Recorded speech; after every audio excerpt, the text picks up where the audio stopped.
This video is brought to you by TomTalk.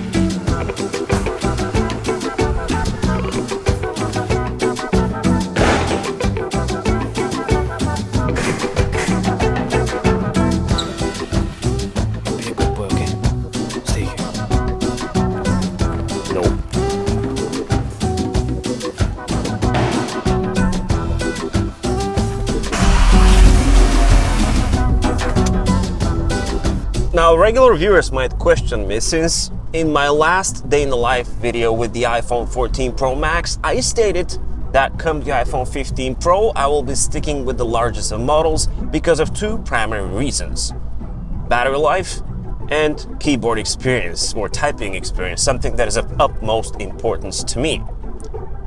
Well, ever since that last video, I became a two-phone person, or to be more precise, a 2.5 phone person, since I'm now using the iPhone plus a foldable. Now at this moment I'm using the OnePlus Open, but I'll leave my thoughts for this guy for an upcoming episode. But with that in mind, it made no sense to carry yet another humongous device, so the smaller Pro model it is.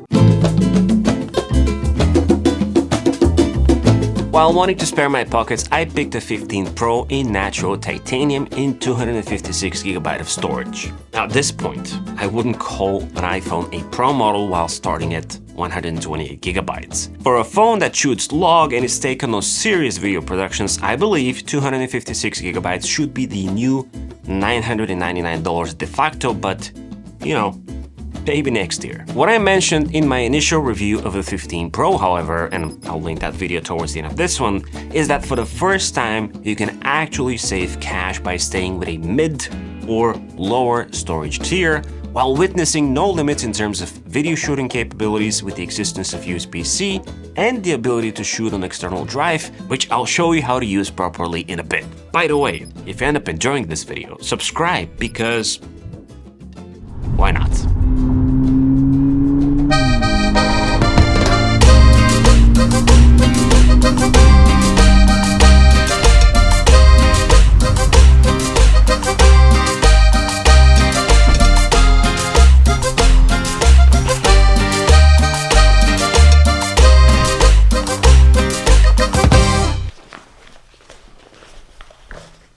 Ooh, nice package, or packages.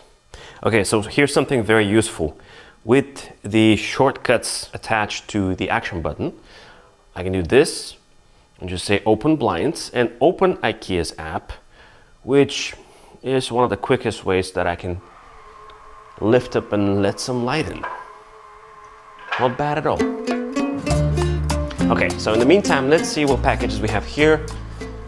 These are all cases from Bandwork and Banks. Nice. Thick batting, TPU protection on the sides with the indentation for the grips. The Pro. Nice. Built with Kevlar, with some nice side protection again, and great camera housing protection. Nice. I love it. Very clicky. And finally, screen protectors for my already scratched up screen. The new design improvements of the 15 Pro and Pro Max, specifically the rounded corners and edges and the overall lighter presence, make the phone super easy to hold and interact with. Now, some might say it's more slippery since the sides are no longer shiny and sticky, but I find myself a lot more confident using this phone as is without a case than any of the previous models. The confidence in how this phone feels in the hands reminds me of my days of the Mini. I have this sensation of, freedom. Because of MagSafe, I also carry my MagSafe wallet constantly attached to the back of it, and even with it, it still feels like a light and easy to carry package. As a whole, this phone feels and performs super fast. The ever so slightly thinner and even bezels gives it a feeling as if the entire UI is going to burst out of the frame. Scrolling around iOS 17 and doing the mundane tasks is super smooth, to the point where even if something crashes, it kind of crashes with dignity, smoothly.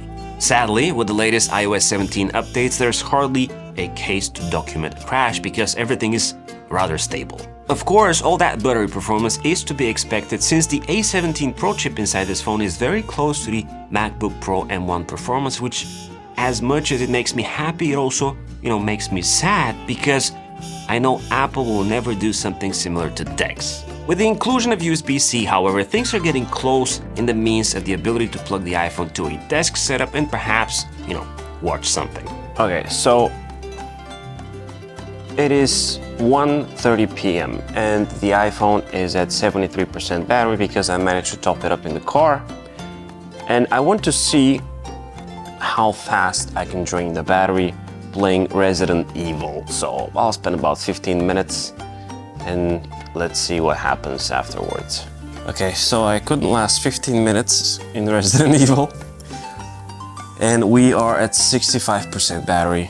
The phone it's quite hot. With the case it's bearable, but if I hold it without a case, then it's too hot for, any comfortable holding position. But man, what a game! Now, while freaking out with a game like Resident Evil, I did notice that the phone gets super hot. Now, this game is clearly not meant to be played on the iPhone itself, but rather on a controller, but having a hard time keeping the device in the hand indicates that there is a lot of potential that is limited by the cooling and the, overall form factor. As for durability, you might have noticed by now that I somehow managed to scratch the screen. Now, probably it wasn't me. It could have been some cute little fingers at home that attributed to this deeper groove, but even without that, a phone that has never been dropped and only lives in my pocket, never stays flat on the screen and never even rests on the bag, but instead stays on the wallet, has accumulated way too many fine scratches for my liking. I did want to put a screen protector when I first got it, but it was so new, and given my location, there were none available at the time, yet I somehow managed to get it super early.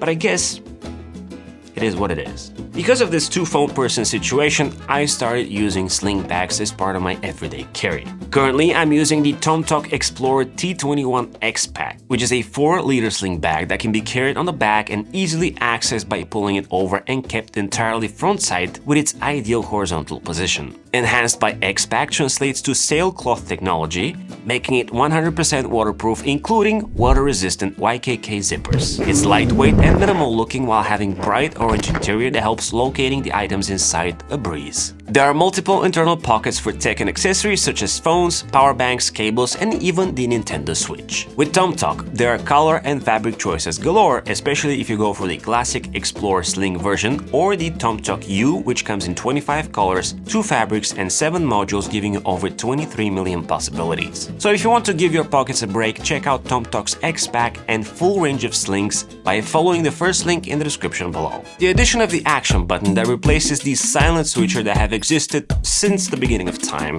is something to be expected in other devices as well, other phones. I'm also confident that future non-Pro iPhones will have that feature as well, because it makes so much sense. Now, if you're an old school iPhone user and you prefer to keep your ability to switch between silent and ring mode, don't worry. You can still keep that ability while also adding some additional useful functions to the action button with the help of shortcuts. I'll post and share my action button shortcut and how I use it in my newsletter, so if you're interested, you can check it out somewhere over here, and I promise I will talk more about it in my upcoming Ultimate iPhone home screen video, so stay tuned for that. In terms of battery life, I'm at the point that I have nothing to complain about. With the latest iOS 17 update, there are no heating and memory leaking issues to worry about, plus again, I'm using a second phone, so the 15 Pro easily lasts me throughout the day, since part of the load goes to the other device. With that said, I do have days where I'll just grab the iPhone as my only device, and at those moments I would do on average about 5.5–6 hours on screen time,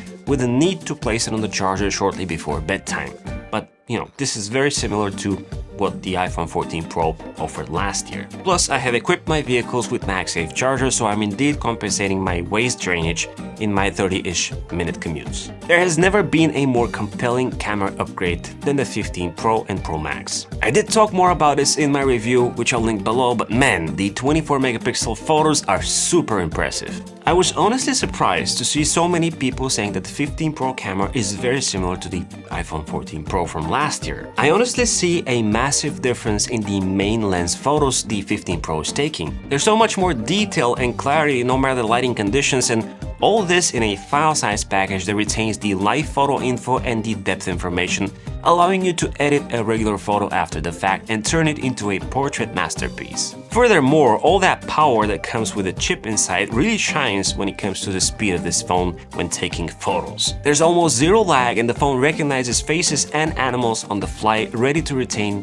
that depth information for later. On the other hand, log and USB-C is truly a dream, especially for, aspiring video creators. Log is super impressive, but it's very picky, to be honest. It's picky because it requires really good lighting to really bring that, the best out of the little sensor on the back. A simple light stand adjustment can make or break a shot. When presented with good light and, of course, outside, it's unmatched. Aside from giving the freedom to color grade galore, it also removes the post-processing sharpness typical for most smartphones, making a log shot immediately looking softer and more cinematic. To take advantage of that, you'd have to rely on an app like Blackmagic Cam, and I'd suggest watching some tutorials as well, because there are intricacies to keep in mind, like, keeping the shot unexposed, which is totally opposite to what you do when you shoot in a mirrorless camera like I do right now. Alright, so to set up the iPhone to shoot in log, it is best to have some sort of a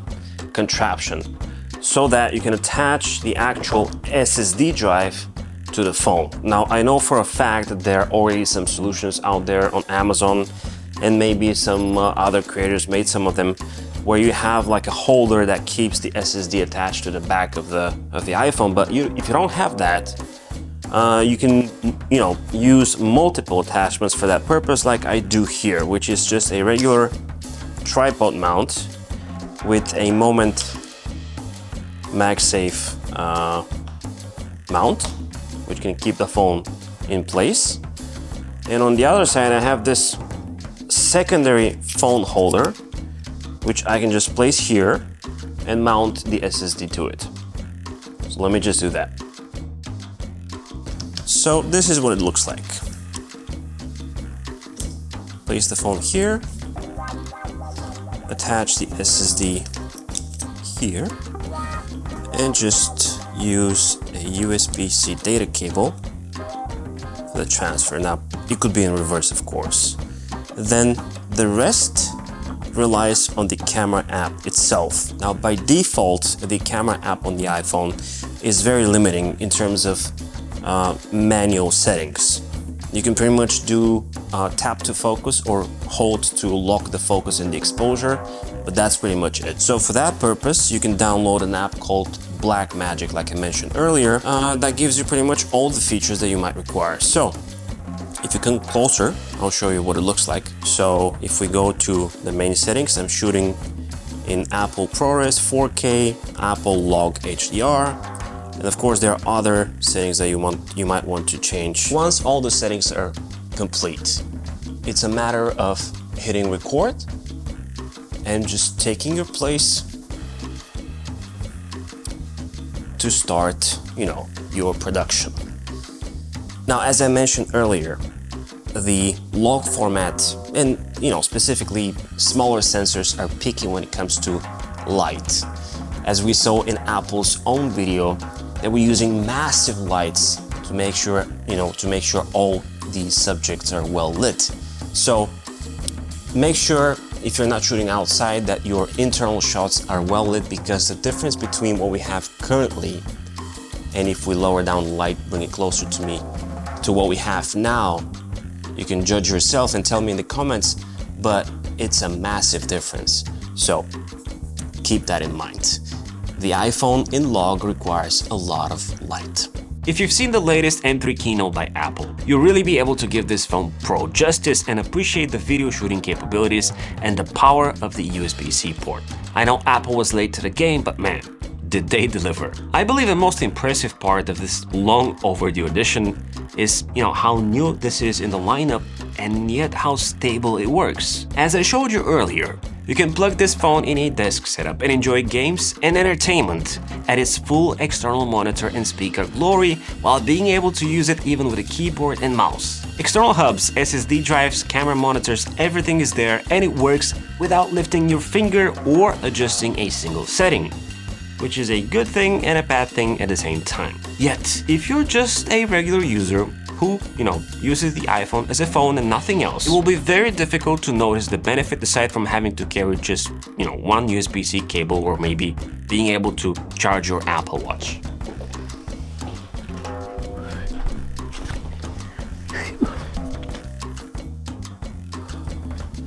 Alright, so it is 7:26 p.m. and I am at 39% battery with exactly 4 hours of screen on time. Now by the end of the evening I would have around 5.5-ish hours as suspected, which is very, admirable for this phone. I wouldn't say admirable, it's good, it's sufficient. It's not fantastic as on the 15 Pro Max. One interesting thing that I wanted to show you is that after I installed the screen protector today, all the fine scratches that I showed you earlier are pretty much gone. So if you look closely, let me just move away from the camera. Look at this, it looks absolutely pristine. Now that doesn't change the value of the phone at all, and I'm still gonna take a beating when I resell it next year to upgrade to the 16. But it is what it is. Back to photos for a second. I did conduct a little experiment of mine where I was taking photos with both the Z Fold 5 and the iPhone 15 Pro, where I wanted to compare the file sizes of a device that shoots 12 megapixels and the new 24 megapixel of the 15 Pro, and the results were really something spectacular. I'll leave a link to them to check them out here, and in the meantime, like and subscribe to the channel as well as my newsletter, and as always, it's been an absolute pleasure. This is Z, over and out.